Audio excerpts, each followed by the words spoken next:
Assalamualaikum dan selamat sejahtera. Saya Cikgu Lia, Guru Perpustakaan dan Media SK Lukut, akan menerangkan cara merekod bahan bacaan murid dalam sistem IQ Nilam melalui site PSS. Untuk makluman, sistem IQ Nilam merupakan sistem perekodan bahan bacaan murid yang diperkenalkan oleh KPM pada awal Januari yang lalu dan pelaksanaan di semua sekolah juga pada awal Januari yang lalu. Okey, untuk memasuki IQ Nilam, murid-murid perlu menggunakan ID MOE atau ID D5 yang perlu diperoleh daripada guru kelas ataupun guru ICT.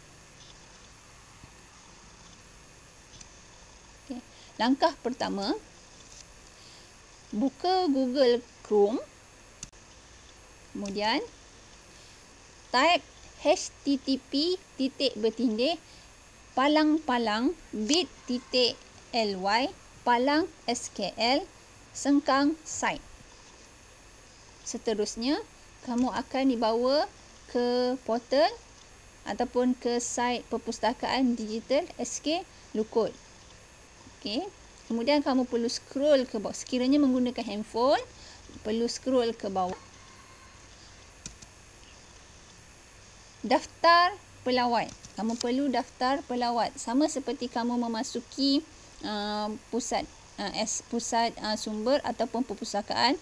Sebelum masuk, kamu perlu menulis nama sebagai bukti kehadiran kamu di perpustakaan digital. Okay. Isi maklumat yang diperlukan. Okay. Kemudian tekan butang submit. Okay. Akan keluar paparan daftar pelawat yang terakhir ini. Okay. Kamu hendaklah klik link yang berwarna biru tersebut.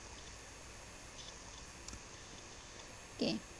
Di sini, kamu akan terus dibawa kepada rak buku digital. Okey, di dalam halaman rak buku digital ini terdapat buku-buku cerita yang boleh kamu baca secara terus ya. Secara terus melalui handphone, melalui telefon kamu ataupun melalui laptop. Okey, setelah kamu membuat pembacaan, perlu isi e-nilam. Tekan sahaja butang e-nilam tersebut. Okay.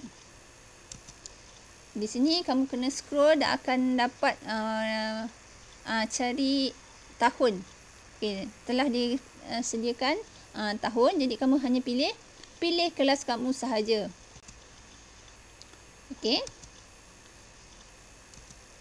Isi nama, kemudian tekan butang next. Seterusnya isi semua maklumat yang diperlukan. Okey, maklumat yang diperlukan ini adalah sama dengan borang nilam yang biasa kamu isi. Jadi, kamu pindahkan sahaja di dalam talian.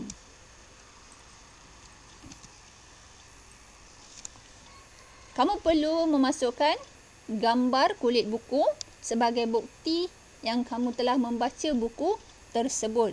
Kemudian tekan butang submit. Okey. Selesai kamu menekan butang submit, data bahan bacaan kamu itu telah disimpan oleh pihak sekolah. Okey. Kamu perlu mengisi e-nilam ini kerana dashboard untuk guru sistem IQ Nilam masih lagi dalam pembinaan. Jadi kami guru-guru tidak dapat memantau jumlah bahan bacaan yang telah kamu baca. Jadi untuk mengelakkan sebarang masalah ataupun untuk mengelakkan daripada memantau perekodan bahan bacaan murid-murid, jadi kamu perlu mengisi 2 borang. Satu borang untuk sekolah dan satu lagi borang IQ Nilam yang terus datanya sampai kepada KPM. Okey. Kamu tekan sahaja tekan sahaja link biru yang terdapat di dalam page tersebut. Okey. Kamu terus akan dibawa ke portal sistem IQ Nilam. Okay, tekan sign in. Okay. Di sini kamu perlu mengisi ID murid ya. Kamu perlu ingat, kamu perlu menggunakan ID MOE ataupun ID D5. Saya ulang, sekiranya kamu tidak dapat lagi ID D5 ataupun terlupa ID kamu, kamu boleh minta daripada guru kelas ataupun guru ICT. Okay. Setelah kamu masukkan ID kamu, okay, akan keluar paparan bahan bacaan ataupun akan keluar paparan borang maklumat bacaan murid. Okay, di sini isi maklumat bahan bacaan sama seperti maklumat e-Nilam tadi. Tiada beza, isi saja semua. Okay. Isi. Untuk peringatan, bahagian ulasan, murid tahun 1, 2 dan 3 tidak perlu membuat ulasan bahan bacaan. Memadai hanya menulis tajuk buku sahaja. Tetapi sekiranya murid boleh memberikan ulasan ataupun membuat sinopsis buku cerita yang dibaca, tiada masalah. Boleh mengisi ulasan tersebut. Okay.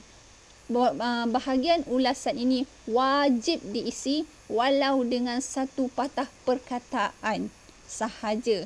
Sekiranya ulasan ini tidak diisi, maka data kamu tidak akan disimpan. Okey, lengkapkan semua maklumat yang bersesuaian ya. Tetapi ulasan wajib isi. Kemudian setelah selesai, tekan simpan. Okay. Akan keluar paparan tahniah, okey, menandakan bahawa bahan bacaan kamu telah direkod. Kemudian kamu tekan okey. Okey. Tekan okey. Kemudian sekiranya kamu nak keluar, kamu boleh tekan lock keluar. Kamu perlu tekan lock keluar untuk data ini, sistem ini menyimpan data kamu lah, data bahan bacaan kamu. Sekiranya kamu tak keluar, dia tidak akan simpan lah. Maksudnya dia simpan tapi tak akan keluar di paparan yang bulat inilah. Perlu tekan lock keluar dahulu ya. Okey, sekian sahaja penerangan saya untuk sistem IQ Nilam dan e-Nilam. Saya harap penerangan saya ini jelas, dan sekiranya kamu mendapat mempunyai masalah untuk mengisi maklumat, boleh berhubung dengan saya. Atau sekiranya kamu tidak atau mempunyai masalah tentang ID, sila berhubung dengan guru ICT. Okay, saya harap dengan penyelesaian saya ini dapat menaikkan semangat murid-murid sekalian untuk lebih banyak membaca dan menjadikan bacaan ini sebagai rutin harian kita. Okey, selamat membaca. Assalamualaikum.